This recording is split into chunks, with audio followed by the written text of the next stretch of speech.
Hey everybody, it's Chad with Nobody Else's Auto. Got some more new inventory to check out tonight. Now, something I've always looking for, like we always talk about it on here a lot, stuff from the 80s. Something even different from the 80s, vans. Vans are kind of starting to make a comeback, especially the 70s era custom vans.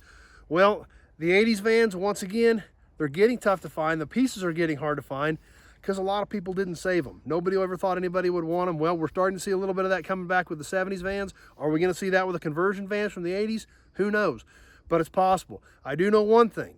If these things get flat, there's nothing left that's any good of them. So there again, came across a batch of vans, bought them, drug them in. We're going to check them out. We're going to start out with this Club Wagon Ford here.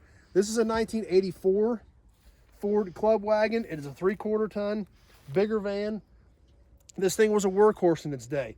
One thing we can notice about this van, we look down the side of it, it's pretty straight, it's pretty solid. We don't see a ton of rust in it. We've got a little bit, but it's pretty minimal.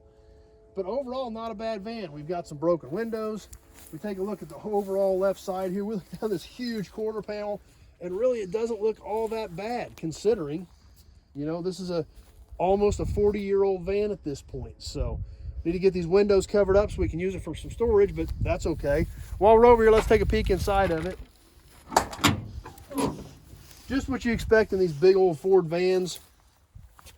If we look down here, we can see our build date right here of November of 83. So since this is a very late 83 build, I'm thinking this is an 84 van. Other than that, it is completely typical 80s era Ford. The dash, the seats, everything. It's got a newer Ford radio in it, it looks like. But other than that, pretty much just what you expect to see in a Ford van from this era.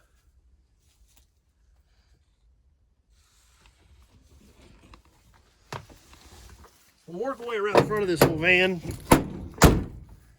and get up here to the front. Windshield's broke out of it, but not terrible. At least most of it's still there. Front of this van, once again, really pretty straight. This big plastic grille, it's chipped out here at the bottom, but the bumper straight, the hood straight.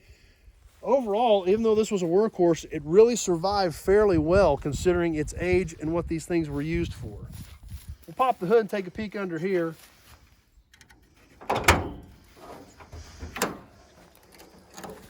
And everything's pretty much intact. Battery's missing, but everything up here under the engine, under the hood, everything in the engine compartment, all pretty much still here. Can't really see much of it from here unless we pull the cover off on the inside, but it is intact. It hasn't been torn up, molested, anything like that. Factory air conditioning. We look at the sticker up here, engine displacement 7.5 liter. So I'm thinking this might even be a 460 van, if that's what that equates to. And it is a 3/4 ton. It is a bigger, heavier duty one, so it might have been. But there again, it's there. It's intact. All these little hard to find van bits and pieces are here. We'll come around this side of the van, take a look at it over here.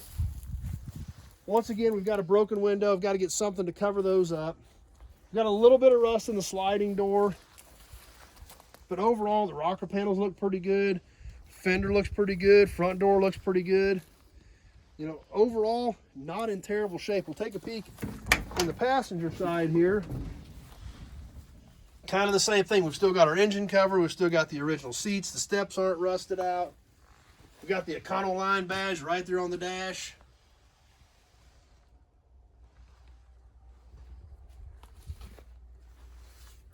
So even though it's rough, been sitting a while, pretty much what you would expect to see in an old Ford van. We walk down the side here, like I said, I got to get something to cover these window holes up that are broke. Fortunately, this one here is still intact. But even back along the back side of this van, it's not rusted out, it's not beat up. Even when we get around the back doors, we got just a little tiny bit of rust maybe starting to come through on the back doors, but it's minimal. The rear bumper's still there. The back windows are still there. All this van stuff, it's here.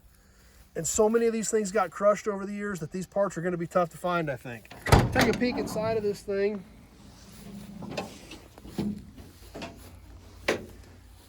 And everything inside is pretty much emptied out. But these were workhorses back in the day. These were used for work. We can still see all the air conditioning pieces over there on the side. But the seats are long gone, which in all honesty is not a bad thing. It would be nice if you had the original seats, but with this thing being empty like this, I'm going to cover these windows up. And these things are great storage. Like if I've got an old truck where you pull a door off of, you don't want that seat to sit there and weather. That type of stuff I can store in vans like this. So these things are really dual purpose. They're great for storage, especially like when you get big bulky seats. These old truck seats are so tough to find anymore. I don't want them weathering. So if I sell a door, I need to get that seat out. These vans are great for that. So definitely going to get dual purpose use out of this thing. We're going to be able to store stuff in it, and we're still going to have it around. It's still going to be here for people that need van parts. Especially, like I said, if these old conversion vans from the 80s do start to get popular again, where are you going to get parts for them? These things were like a lot of old trucks back in the day. People didn't save them. They didn't think anybody would ever want them. A lot of them were workhorses. They were, construction vans, carpet vans. Used them for anything that people needed to use them for work. Even tool vans, things like that. That's what these things were used for. They were used hard. They were beat up. They were banged up, just like a lot of the old trucks were. And then what happened to them? They were junk. They were wore out. They were crushed. So definitely excited about bringing vans in. We've got some more coming in you'll definitely want to check out. But this is the first one out of this batch. We showed you the video where we found these things. So stay tuned. We'll be checking out the other ones soon. Now, if you've got any questions about this van or any of the other 1,500 cars and trucks that we've got sitting here on the property right now, give me a call, 620-786-4428. That number's on the page in the text part. Having that short conversation about your project, year, make, model, body style, the exact parts you need, things like that. It's the only way to give me enough information to come out here and look and see if I've got something that might be able to help you out. Or if you're looking for a specific project, exactly what are you looking for? There again, year, make, model, body style, things like that. So I need all that information. I've got so much inventory. I need pretty detailed information to know if I can help you out. So if you're on YouTube, you like this video, be sure to check out my others. Everything we do here, old cars, old trucks, memorabilia, gas and oil, signs, toys, oil cans, and obviously a lot of cars and trucks. So if you dig that stuff, be sure to check out my channel, hit that subscribe button, and definitely make sure you hit that notification button. If you don't click that notification button, you won't always know when we post videos or when we go live, because we do a lot of cool live stuff on here. So thanks for watching, everybody. I hope you enjoyed the van.